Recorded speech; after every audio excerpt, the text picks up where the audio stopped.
حبايبي عاملين ايه؟ احلى متابعين في الدنيا، يا رب تكونوا بخير. النهارده بقى هنعمل مع بعض الحمام المحشي بالرز بالكبد والقوانص، بطعم وريحه مفيش احلى من كده بجد، بالخلطه بقى الجباره. للاسف المقطع اللي انا كنت عامله فيه الخلطه وانا بحشي برضو الحمام وانا بمنتج اتفاجئت اللي هي اتمسحت مني. بس طبعا يعني كلكم ما شاء الله عليكم بتعرفوا يعني تعملوا كده، بس انا هقول لكم برضو انا عملت ايه. طبعا الحمام بعد ما غسلته ونضفته كويس، بعد ما جبته يعني من عند بتاع الطيور، نضفته وغسلته كويس ونقعته كده، وبعد كده رحت جايبه بقى الكبد والقوانص مقطعاها ومشوحاها في شويه زيت وحته زبده فلاحي، وبعد كده بروح منزله عليها بالرز. بعد كده بحط مكعب ماجي، وبحط بقى البهارات بتاعتي، الفلفل الاسود والملح والكمون والبهارات بتاعتي. وبعد كده طبعا عشان بس ما انساش، ده بانيه انا كنت عاملاه لابراهيم عشان ابراهيم ما بياكلش الحمام، فكان لقيت عندي بانيه كده في الفريزر، طلعته له بقى. بصوا مقرمش ازاي، جميل جدا. عايزه اقول لكم البانيه ده انا بعمله من غير لبن ولا بيض. بصوا، والكفر بتاعه ما بيقعش خالص وبيبقى مقرمش وجميل جدا. انا بعمله من غير لبن ولا بيض عشان ابني زي ما قلت لكم عنده حساسيه لبن وبيض، فبعمله له كده. ف طريقته يعني جميلة جدا، هتلاقوها موجودة عندكم على القناة اللي حابب يعرفها. بس كده. وبعد كده بقى بروح حشي الحمام. الحمام يا جماعة والله طريقته سهلة جدا. بس كده بروح بقى هنا. طبعا هو كنت وانا بطلعه كده من الشوربه كان خلاص استوى. طبعا الشوربه بحط فيها بقى الملح والكمون، وبحط فيها ورق لوري زي ما انتوا كنتوا شايفين. الورق اللوري بيديله طعم حلو قوي وريحه حلوه قوي، بتخلي الشوربه كده جميله جدا. وزي ما انتوا كنتوا شايفين الشوربه كانت نظيفه جدا وحلوه وما كانش فيها رز ولا حاجه. والحمام زي ما انتوا شايفين ولا فرقع ولا فك خالص. اهو بصوا زي ما انتوا شايفين. طبعا انا حطيت حته زبده فلاحي ومعاها شويه زيت، ورحت بقى ايه حمرته زي ما انتوا شايفين كده. هيتحمر بقى معايا كده طبعا. وسبت شويه، كنت سايبه شويه رز بالكبد والقوانص، حطيتهم كده في الاطباق من تحت عشان وانا بقدمه.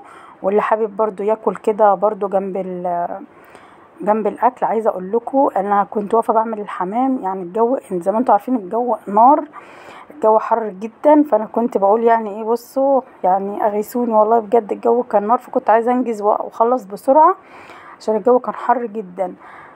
بس كده خلاص اهو زي ما انتوا شايفين انا خلصت تحمير الحمام وقدمته كده، حطيته في الاطباق. اهو يا رب يكون كده بصوا طريقه التقديم كده حلوه وعجبتكم. اهو بصوا ما شاء الله شكله كمان، حتى الكاميرا ظلماه يعني، ده هو لونه كمان كان تحفة. وعايزه اقول لكم طعمه كان جميل جدا ما شاء الله، كان روعة بجد. بس كده. وكنا جايبين برضو شيبسي وكده جنب الحمام. والبانيه طبعا بقى زي ما انتوا شفتوا انا عملته لابراهيم عشان ابراهيم الصغير ما بياكلش الحمام خالص. عايزه اقول لكم بقى الرز اللي هو بالكبد والقوانص ده كان نام على الحمام كده، كان طعمه روعة، طعمه جميل جدا. بصوا بقى شايفين الحمام شكله يفتح النفس ازاي، جميل جدا.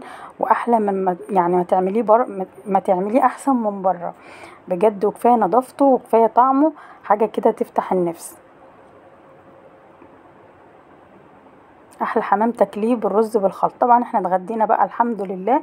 فجوزي بقى الله يبارك له كده جاب لي فاكهه، جاب لي بقى المانجا. بقى بصوا المانجا، انا عندي بقى المانجا السكري دي العشق بتاعي بقى.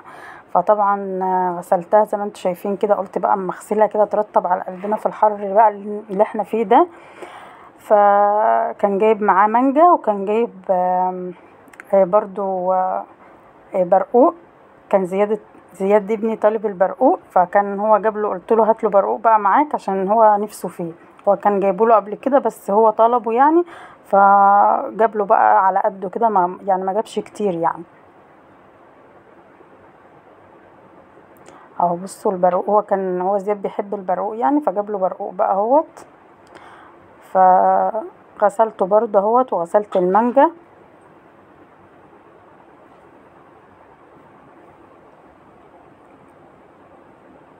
اهم حاجه تغسلي المانجا الفاكهه كويس وتحطيها في اطباق عشان لما الولاد يجي ياكلوا كده تبقى مغسوله ونظيفه.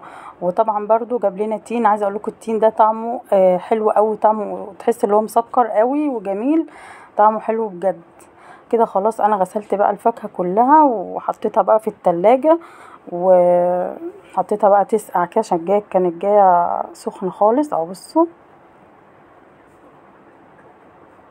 بعد كده بقى جبنا بقى، عايزه اقول لكم ولادي بقى قالوا لي يا ماما في كده ايس كريم اللي هو كادبري ديري ميلك هاتهولنا من السوبر ماركت. فاتصلنا بالسوبر ماركت جبناه برضو كده يرطب على قلبنا. الجو عايزه اقول لكم الجو فظيع، فمحتاجين حاجات كده ناكلها كده ساقعه. فجبته فجبنا بقى احنا 5، فجبنا بقى اول واحد ب20 اهو، حبيت اوريهولكم اهو بصوا. طعمه عايزه اقول لكم طعمه تحفه، اللي هو ايس كريم كادبري ديري ميلك، طعمه جميل جدا. بس كنت لسه جايباه بقى من السوبر ماركت والجو حر، فانا فتحت معاكم واحده كده كنت بوريها لكم، بس كانت سايحه شويه. فبعد كده انا خدته حطيته بقى في الفريزر يسقع شويه. طعمه كان جميل جدا، وهو سعره 20 جنيه الواحده. بس يلا بقى مش خساره فيهم. ربنا يخلي لي جوزي يعني ويبارك لي فيه، الصراحه بيجيب لهم كل اللي نفسهم فيه. اهو بصوا طعمه، انا كنت بدوق معاكم واحده كان طعمه جميل جدا. بس كده الفيديو بتاعي خلص، يا رب يكون عجبكم ويكون عند حسن ظنكم. ما تنسوش بقى كده لايك واشتراك للقناه عشان يوصل لكم كل جديد، ويا رب اكون خفيفه على قلبكم. مع السلامه.